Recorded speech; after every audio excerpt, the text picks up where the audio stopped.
Highway and Interstate 17, about 25 miles north of Phoenix, Arizona, at the Ben Avery Public Shooting Range. And what we got going on here, the wind's blowing a little bit, you can't see the sign, but the National Muzzleloading Rifle Association is holding their first national winter championship matches out here at the range. First time in Arizona. They usually hold it back at Friendship, Indiana. See what's going on. Ready? The entrance to the Ben Avery shooting range. Very beautiful country out here in the desert. You notice the mesquite trees on your right and left. You may notice some barrel cactus off the side of the road. Then of course all the direction signs, no driving off-road, etc. This is the main entrance to the clubhouse.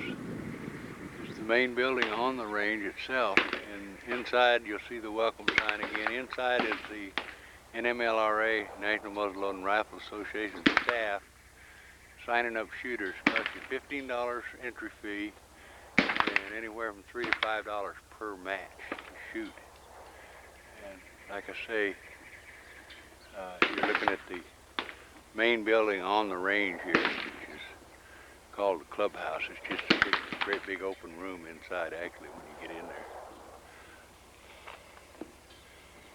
And of course on the flagpole directly in front of the clubhouse we have Old Glory flying there on top and the National Muzzleloading Rifle Association flag on the bottom, and these were put up yesterday morning at the opening ceremonies.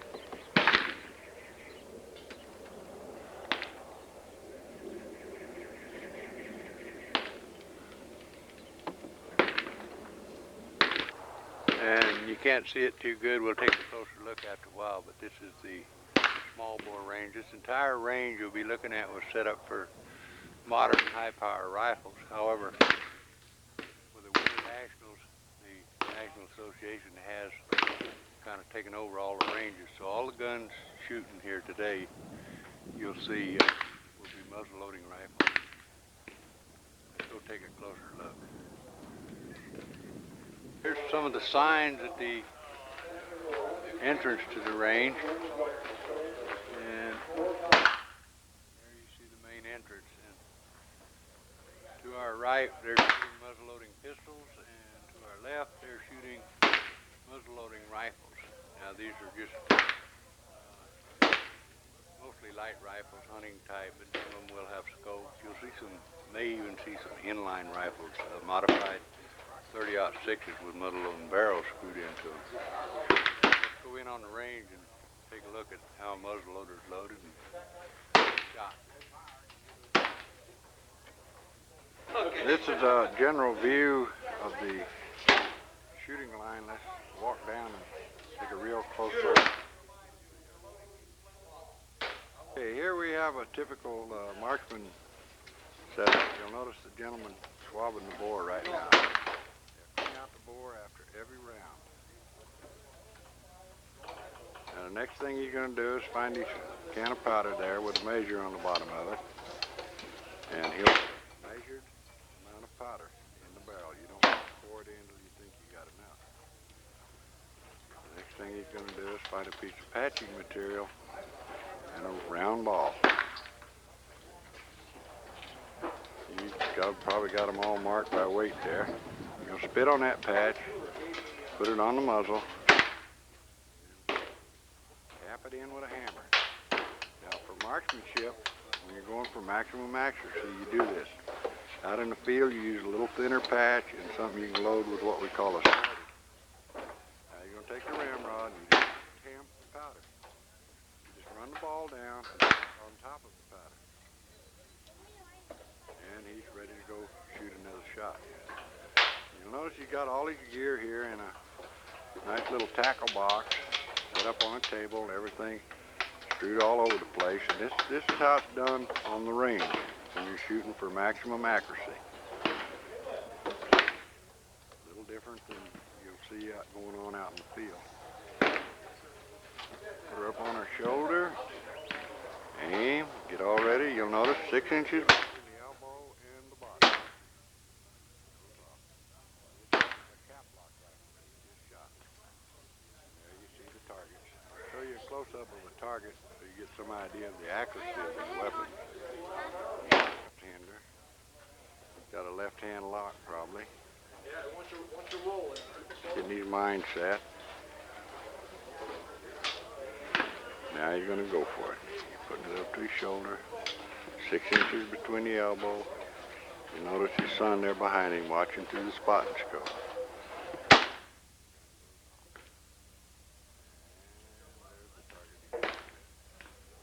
6 different bullseyes.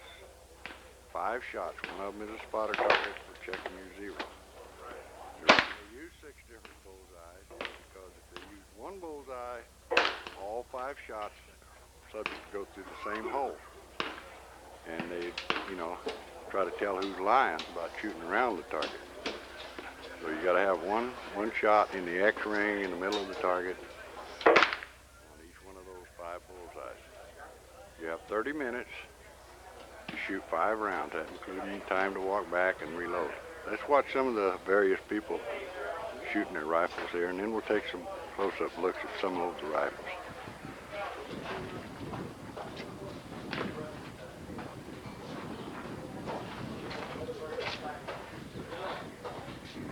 On the wind. In these pictures, you'll notice some little flags down the range. And they're for doping the wind. If the wind blowing too hard, they stop. You got her back up there again. Let's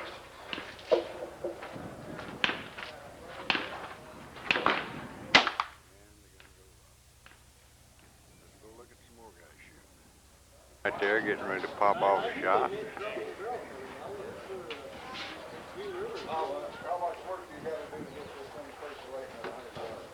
And he's waiting for the wind to die down.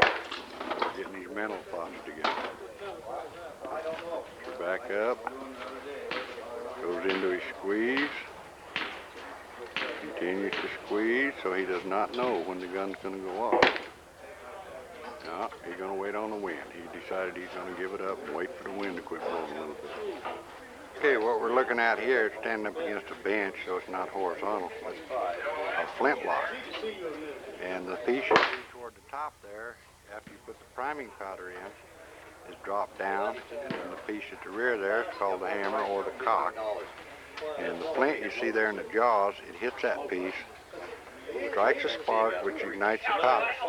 The heat from the powder goes through the touch hole, which is drilled in the side of the barrel, and ignites the main charge. Now, as I said before, these are rifles. They do have rifling in the barrel, just like modern rifles. The smoothbore were military, and generally they were called muskets. So anytime you hear the term musket, think military smoothbore. Anytime you hear the term rifle, think rifle, with rifling in the barrel to make the ball spin. These are very accurate weapons, as I said, and we'll be looking at some groups here in a minute. Okay, a little after the flintlock era, a guy decided to invent a percussion cap. So you notice the hammer's a little different. You just put a cap on that nipple. This is down in the fired position. Put a cap on the nipple, cock it on back, and pull the trigger. You notice 2 triggers on that weapon.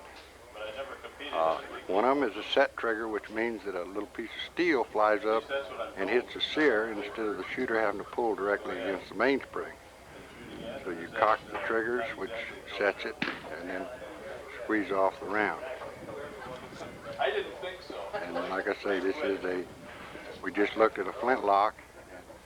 A little after the flintlock era, the percussion cap was invented, and the cap, we call cap guns, percussion rifle came in. Hey, shooters, go forward, change your target. Okay, here you see everybody heading down range to get their target. As soon as they bring them back, we'll show you some of the groups that these weapons are capable of. The target you see here will give you some idea of the groups that these rifles shot. This was shot by a lady, by the way. You'll notice a 10 in the upper right-hand corner. You notice a big hole in the lower right-hand corner, and that's your spotter target. You can shoot at that as many times as you want. But you'll notice some out in the center bottom, some in the black. But this is to give you a general idea of the accuracy that these rifles do have. On our way down the line here, showing you the various types of muzzleloaders being shot here today, we're going to stop off here at the Gunmaker's Hall, show you some old original equipment and some older guns and powder cans and such.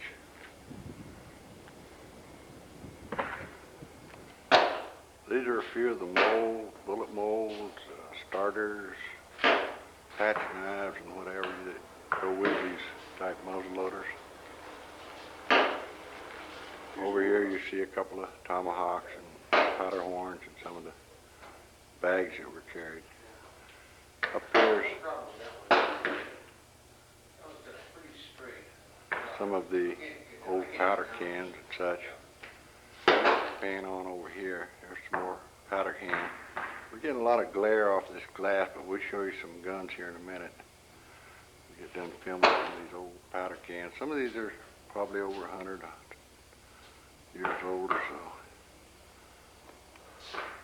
so. Okay, here's one rack of guns. Some of them's original, some of them's rebuilt. We're just going to pan in on the lock portion, and most of these are old flintlock rifles. We showed you how they work down there on the range. We just pan right down the line there.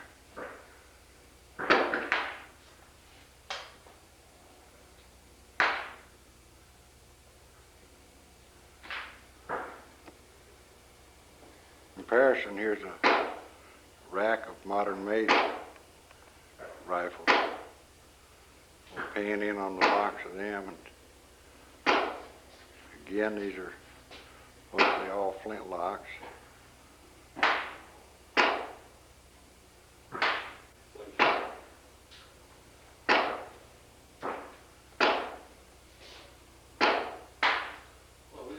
Okay, these tents you see are Trader's Row, and you'll see some guys running around here and dressed up in buckskins, and some in bib overalls, and some just plain old street clothes. And the ones in buckskins are primitives, and the ones in street clothes are just the regular shooters.